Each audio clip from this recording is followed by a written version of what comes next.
Welcome to Franci to Climate Change. I'm your host, Mahin Azam Khan. Every year, the same story repeats in Pakistan.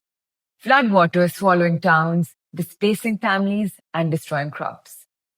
This year again, rains and glacial melt turned rivers into raging torrents, submerging homes and livelihoods. But while the water drowns communities for weeks, just months later, the same communities are desperate for drinking water. This paradox raises an important question. If we drown in floods and parch in droughts, what are we missing? The answer may lie in something deceptively simple: water harvesting. Unlike massive dams or reservoirs that require billions in investment and years to build, water harvesting is about capturing rain where it falls. In rooftop fields, recharge wells, or small community ponds, storing it for later use. To explore how water harvesting could change Pakistan's relationship with water, from flood management to drought resilience, we are joined today by environmental expert Ali Touqeer Sheikh. But first, let's set the stage. Pakistan sees nearly 30 million acre-feet of fresh water flow into the Arabian Sea every year.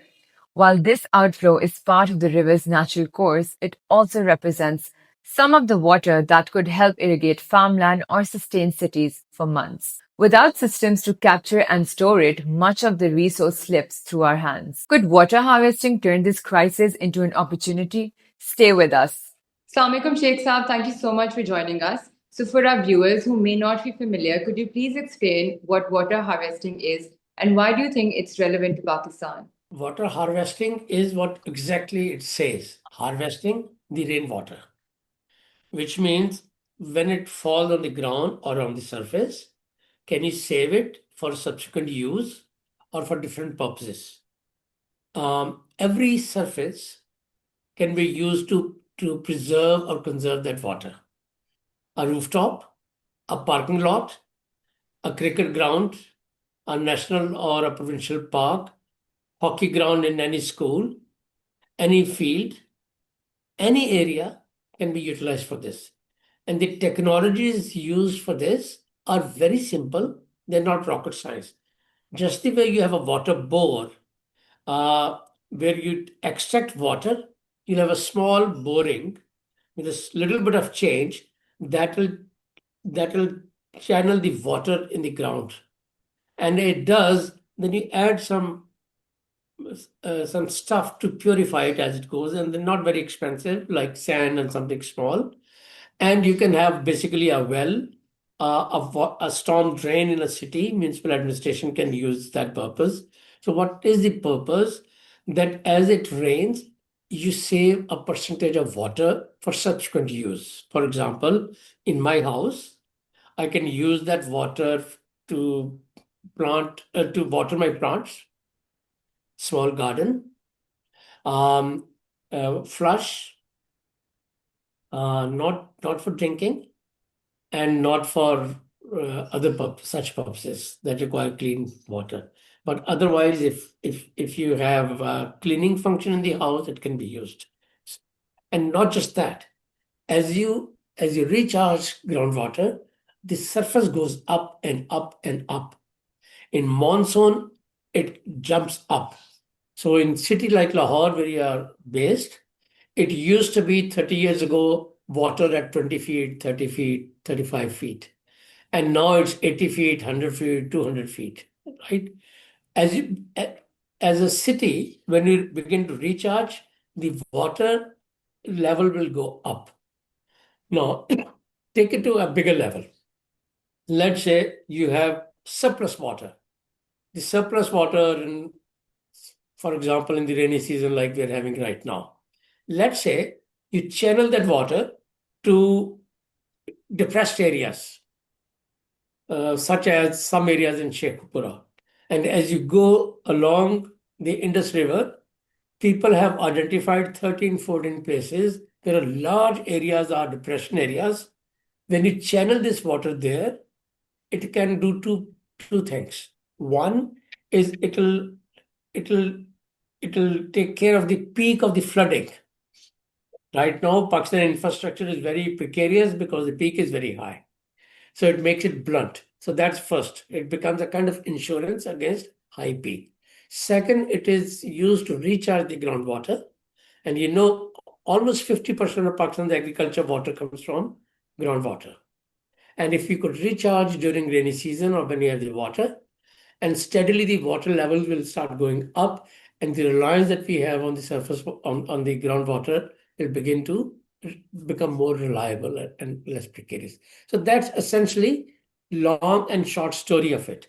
Now, it is no substitute to large dams, but at the same time, they can give you many times more water than large dams. If a large dam takes 14, $15 billion in a decade or more to build for 5 or 7 or 8 million acre feet, and that gets silted over a period of time, and then you have to invest to desilt it, this is not centralized like a dam. It's decentralized to household level, to the city level, to a neighborhood level, a housing society level, and various sectors.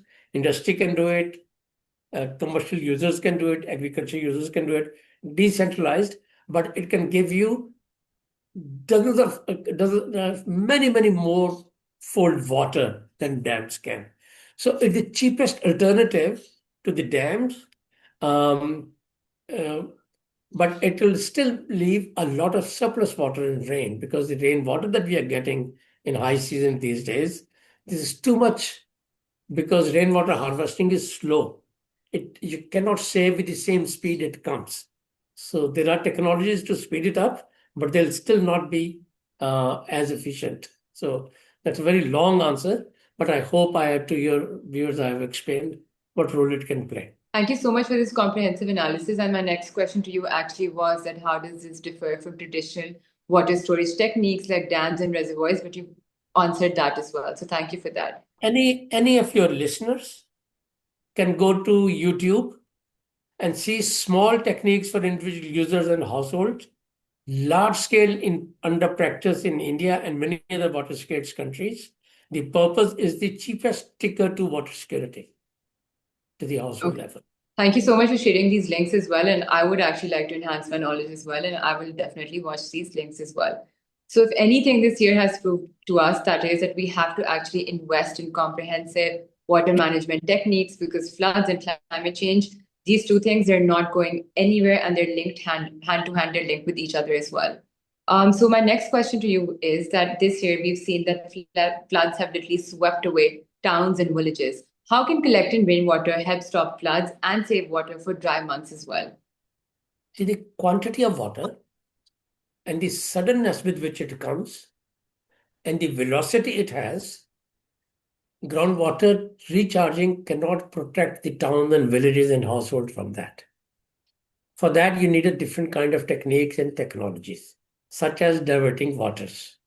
And even more important, because even diverting water can be very expensive technology and it can take much longer.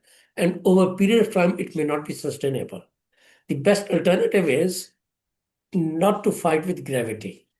Respecting that water always follows gravity, it's going to come downstream. And then if you're respecting the gravity, then you also need to respect the water body's right to flow. You cannot obstruct that. If you try to obstruct, you'll be a loser, because it will damage or destroy your property and assets. So the best thing is to build your infrastructure, houses, roads, schools, hospitals, power stations, power grids, whatever, not in the river bodies. Leave them alone. And that's the best way for us to protect. And then the second step, construct such or develop such infrastructure with the climate-proofed guidelines, having more resilient infrastructure, more resilient materials used. For example, in a household, the plinth can be higher so that the flood water doesn't come. You can use concrete columns to ensure that it is not only a load-sharing wall that will fall. So there are many different, more sophisticated ways of doing it. The important message is have climate-resilient infrastructure. Pakistan needs to revise its guidelines for housing and for commercial building. We are still using the specifications that were left behind by the Raj. So they are archaic, they need revision, they need to be upgraded, and they need to be aligned with international standards. The excuse sometimes used that we are a poor country and therefore we cannot adhere to international standards. That is a very lame excuse. Water's damage does not care you're a poor country or a rich country. In fact, it's enemy of poor infrastructure. So therefore, we need to have a certain degree of urgency to transform and graduate our building standards to a higher level of resilience. I think you're right that the future is that you let the rivers flow and you adapt according to the rivers instead of telling the rivers to adapt according to ourselves. This is where we're truly going wrong. So, from your perspective, what is the single biggest reason that Pakistan has failed to manage its water resources effectively? It's a complex question. There's no one silver bullet, and you know it very well. Yes. So, one thing is our water governance has to be strong. We use 95% of water for agriculture, and water in agriculture is subsidized. There's no cost recovery. It's not sensitive to the period of the time when it's provided. The costing may vary over cropping seasons. And 240 million people do not have access to clean drinking water, even in urban areas. More than 60% of urban population do not have access to tap water or drinking water. These are two different standards. And the industry is not taxed on the water use, and their usage is very abusive because it's not costed, or the governance is not strong enough to recover the cost. So I think a single most reason is that we have not adjusted our policies to the market level, where would it mean that you need to ensure that everybody has access to drinking water, safe drinking water, and then each user in agriculture and industry and commercial user or recreational user has to pay as per market prices. And market price is determined by the recovery principles. Whatever we invest, it has to be recovered from the users. And we have not started the journey. That's the first part. Second, there's a difference between water as a resource and water as a commodity. Water, if I could say it in Urdu, Allah miyan ki nemat hai. It comes to us free.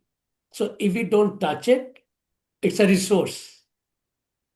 But the moment you touch it, you spend some money on its management, like canals and dams and other things, it becomes a commodity. That means then you have to do the cost recovery. The cost recovery has to be equitable when it comes to drinking water, because you cannot say that poor people cannot afford drinking water and therefore will not provide to them. So there has to be built-in equity and subsidy for the poor users, but otherwise everybody else has to pay as per the use. Building upon what you said about water equity, we often see that marginalized communities suffer most, when it comes to both floods and droughts. So how can water harvesting be designed in a way that's inclusive and equitable for these people of the society? It's very important. Thank you for it's a very good question. When you don't have very many resources, a poor neighborhood, a poor province, or a poor city, then you have to see what are the cheapest technologies available.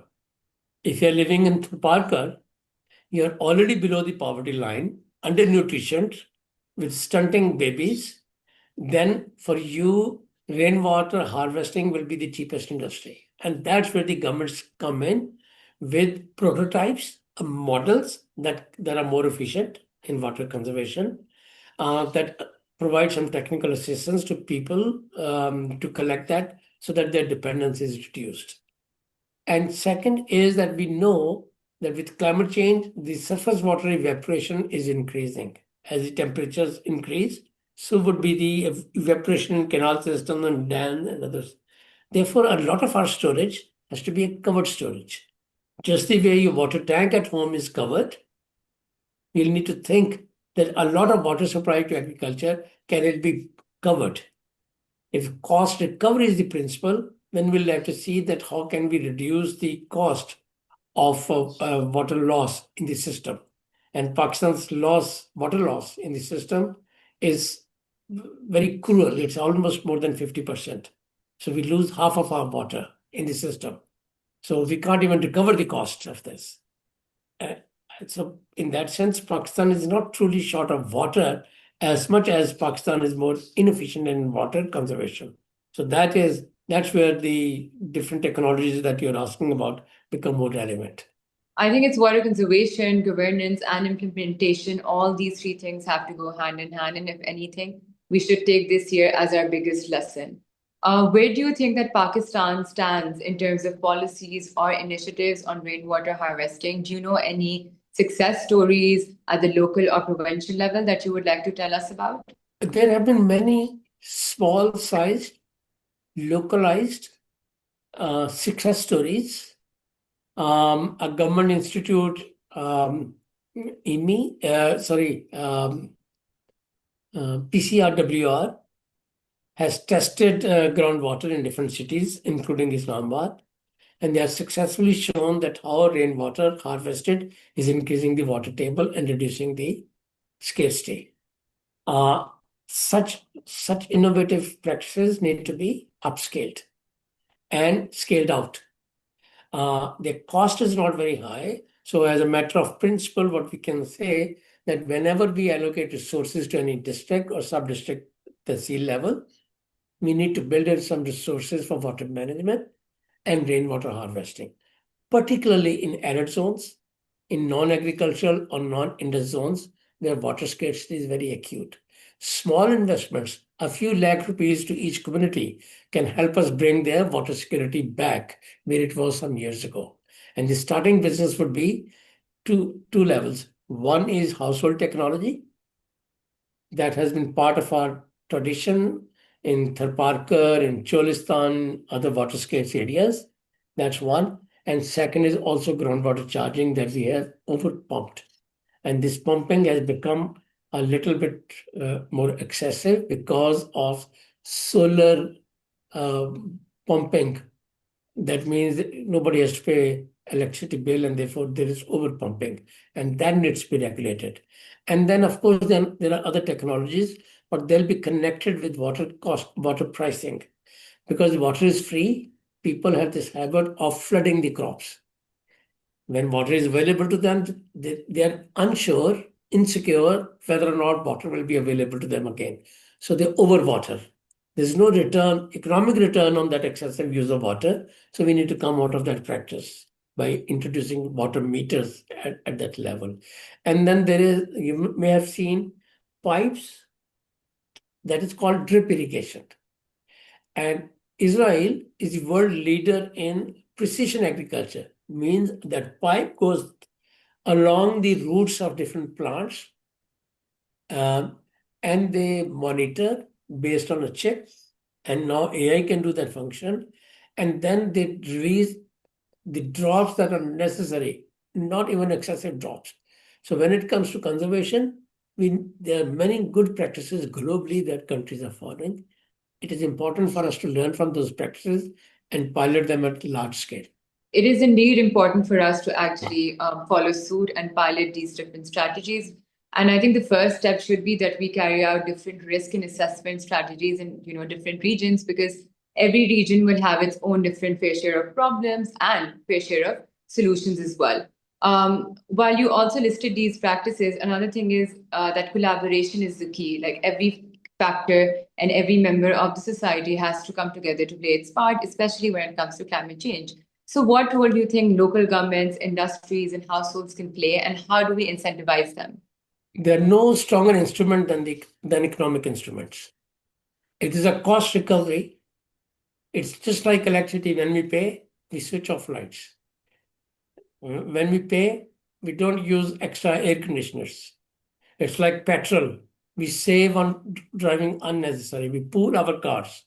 One child will not have a separate car. Parents will try to adjust their time with that child in urban areas. So economic instruments determine the efficiency practices. Nobody will save water if it is free. So care will come if people have to pay for it. And then they'll care for it or nurture it like a plant. We nurture it, we save it from wind. Then we'll save each glass and each bucket. Right now we don't. We open a bottle, have 2 sips, and leave the bottle there. And likewise, we open the tube well, and go to bed and sleep till next morning because we know nobody's paying the bills of anything. It's called the tragedy of commons. Groundwater is a common good. It is for everybody's use.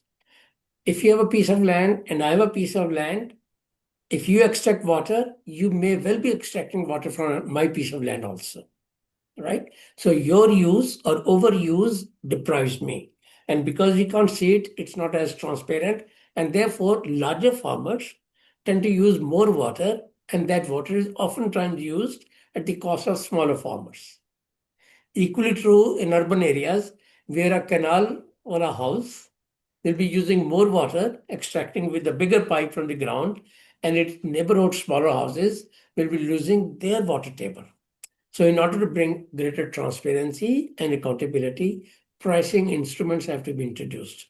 And there are many such instruments, such as on groundwater extraction in urban areas, you use the size of the house or the size of the diameter of the pipe that extracts the water.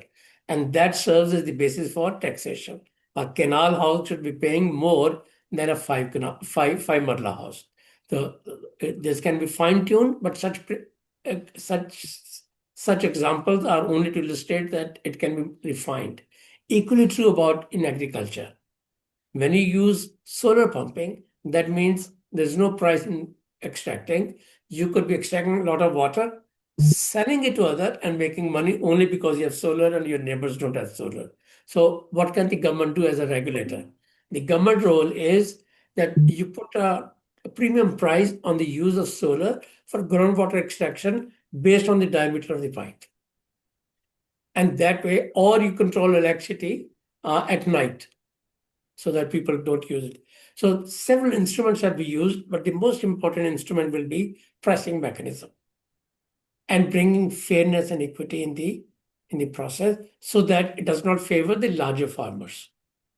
Right now, the system is such the smaller farmers do not always take advantage of government intervention and technologies. I think it's true that humans generally also work well with incentivization. Until and unless you don't incentivize them, they won't perform that task at a better pace. And this is how we all work as well. And especially because climate change is a concept that needs more awareness in Pakistan, especially, I think we actually need to really sit down and think about incentivization policies for all levels and for all citizens, because awareness Right. is the first step for us. So Exactly. my last question to you would be that do you think that Pakistan is missing an opportunity by letting flood water drain away into the sea? The water quantity is so huge. This is exceptionally high. Every year is not as high. And monsoon is very unpredictable.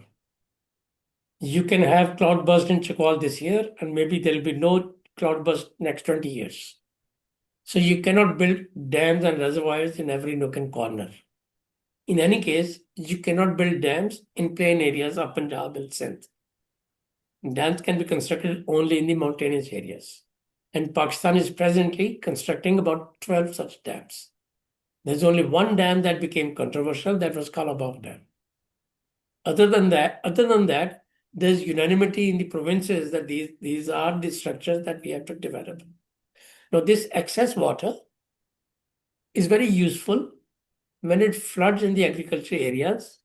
It leaves a film at the top, which is full of sedimentation, and it results in bumper crops. Mostly, Pakistan's farmers are very happy when flood water goes in their fields. They take their livestock and family members and go to a safer place and come back in Kachi area, in southern Punjab and other areas after the flood. And they reconstruct their mud house. So flooding is useful in that sense. This excess water has to go to the Arabian Sea. And the water that goes to the Arabian Sea is also very important because otherwise seawater intrusion will be eroding your soil. And already Pakistan has been losing its soil for last 20 years. We have lost several thousand hectares of land to the sea. This thrust of water is important for us to protect our geographical boundaries, physical land. So this is very important.